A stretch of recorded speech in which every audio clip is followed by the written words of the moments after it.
शहर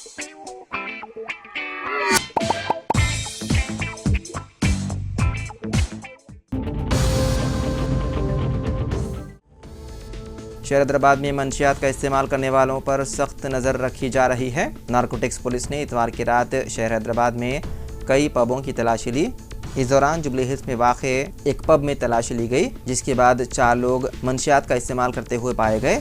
इसके अलावा दुर्गम चेरू में जैतून कैब्स्ट्रो पब की भी तलाशी ली गई और मजमूई तौर पर 11 अफराद मंशियात का इस्तेमाल करते हुए पाए गए। इसके बाद पुलिस ने उन्हें हिरासत में ले लिया और उनसे पूछताछ की जा रही है।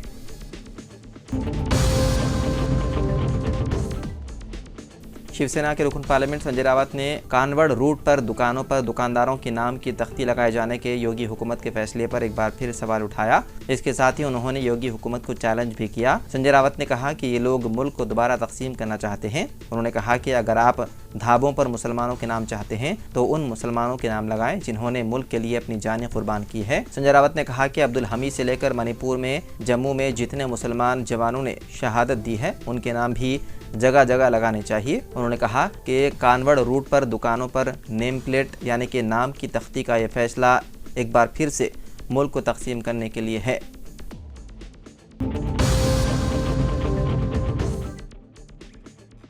मरकज़ी हुकूमत ने RSS के ताल्लुक से बड़ा फैसला लिया है। हुकूमत ने सरकारी मुलाजिमीन के राष्ट्रीय स्वयंसेवक संघ यानी कि RSS की सरगर्मियों में हिस्सा लेने पर आयद 58 साल पुरानी पाबंदी को हटा दिया।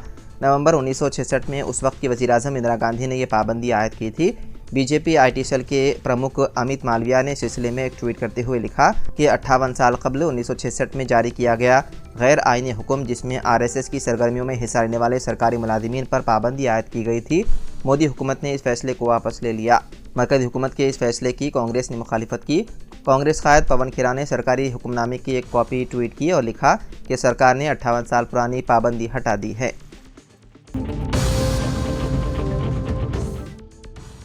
सदर कुल हिंद मजलिस इत्तेहादुल मुस्लिमीन व रुकन पार्लियामेंट हैदराबाद बैरिस्टर ओवैसी ने मरकज़ी हुकूमत की जानिब से सरकारी मुलाजिमीन को RSS की सरगर्मियों में हिस्सा लेने की इजाज़त देने के फैसले की शदीद मुखालिफत की और इस फैसले को मुल्क की सालमियत और इत्तेहाद के लिए ख़तरा करार दिया। सोशल मीडिया प्लेटफॉर्म एक्स पर सदर मजलिस ने हुकूमत के अहकामात की एक कॉपी पोस्ट करते हुए लिखा कि इस दफ्तरी मेमो से ज़ाहिर होता है कि हुकूमत ने RSS की सरगर्मियों में हिस्सा लेने वाले सरकारी मुलाजिमीन पर से पाबंदी हटा दी। अगर ये सच है तो ये हिंदुस्तान की सालमियत और इत्तेहाद के ख़िलाफ़ है। RSS पर पाबंदी इसलिए मौजूद है कि उसने असल में आइन, कौमी परचम और कौमी तराने को मानने से इनकार कर दिया था।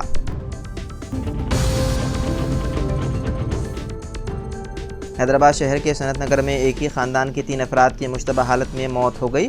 मरने वालों में शोहर, बीवी और बेटा शामिल हैं। उन तीनों की नाशें बाथरूम में पाई गई। ये वाक़या जैक कॉलोनी में वाक़े अक्षत्रा रेसिडेंसी में पेश आया। मरने वालों की शिनाख्त R वेंकटेश 55 साला, माधवी 50 साला और हरी 30 साला के तौर पर की गई है। अपार्टमेंट के पड़ोसी ने बाथरूम में 3 नाशें देखकर पुलिस को इत्तला दी। मुकामी लोगों के मुताबिक वेंकटेश के अपार्टमेंट में खातून काम करती है।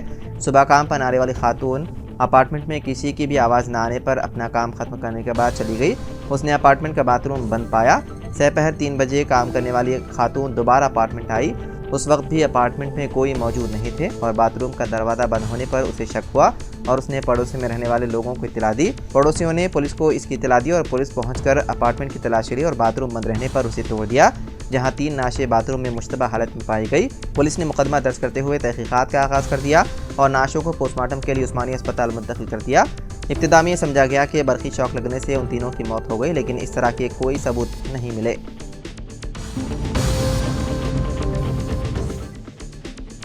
अमेरिका के सदारती इंतखाबात में उस वक्त ड्रामाई तब्दीलियाँ देखने में आई जब अमेरिकी सदर जो बाइडन ने कहा कि वो साल 2024 में होने वाले अमेरिकी सदारती इंतखाबात से दस्तबरदार हो रहे हैं। इसके साथ ही उन्होंने ये भी वाज़ेह किया कि वो अब अमेरिकी सदारती इंतखाबात में मुकाबला नहीं करेंगे। जो बाइडन ने हिंदुस्तानी नज़ाद कमला हैरिस को सदारती इंतखाबात की अगली दावेदार करार दिया।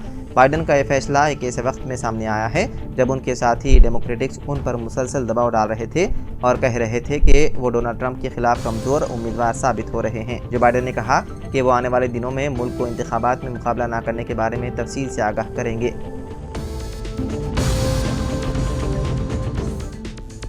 एनसीपी के कौमी सदर और महाराष्ट्र के नायब वज़ीर आला अजित पवार ने एक हैरतअंगेज़ ऐलान करते हुए कहा कि पार्टी महाराष्ट्र में मुकामी और बल्दी इंतखाबात में तनहा मुकाबला करेगी। डिप्टी चीफ मिनिस्टर ने पिंपरी चिंचवाड़ी में पार्टी कारकुनों के एक इजलास से खिताब करते हुए कहा कि एनसीपी ने लोकसभा इंतखाबात में महायुति के हलीफों के साथ मुकाबला किया था।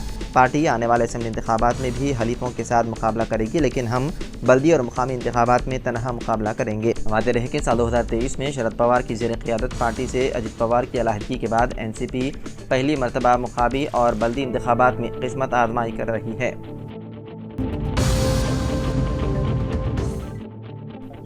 वज़ीर आला रेवंत रेड्डी ने मेडिगड्डा बैरेज की मरम्मत, मुआयनों और कमीशन की तहक़ीक़ात से मुतालिक उमूर का जायज़ा लिया। रेवंत रेड्डी ने दिल्ली में अपने सरकारी क़ियामगाह पर एक जायज़ा इजलास मुनक़्क़िद किया।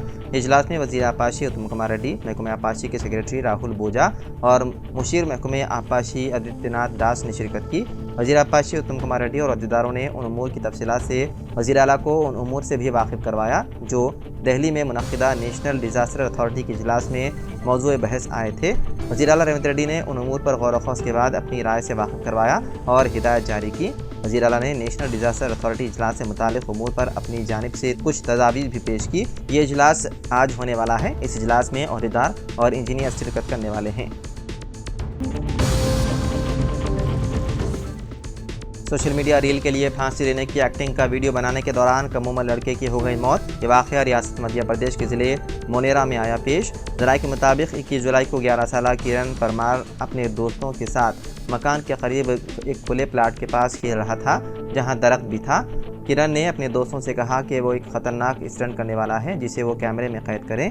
उसने रस्सी की मदद से दरख्त से फांसी लेने का स्टंट किया। इस दौरान हकीकी तौर पर फंदा उसके गले में फंस गया और वो लड़का तड़प रहा था, जबकि उस लड़के के कम उम्र साथी जो इस मंजर की फिल्मबंदी कर रहे थे ये समझ रहे थे कि उनका दोस्त एक्टिंग कर रहा है। कुछ देर बाद लड़के की मौत हो गई। तब उन्हें मालूम हुआ कि हकीकत में उनके दोस्त को फांसी लग चुकी है। राय के मुताबिक वहां से गुजरने वाले अफराद ने भी इब्तिदा में यही समझा कि वो एक्टिंग कर रहा है और किसी ने भी उसे बचाने की कोशिश नहीं की। काफ़ी देर तक जब वो उसी हालत में लटका रहा तो मुकामी अफराद ने उसे उतारकर अस्पताल मुंतकिल किया, जहां डॉक्टरों ने बाद मुआयना उसे मुर्दा करार दिया।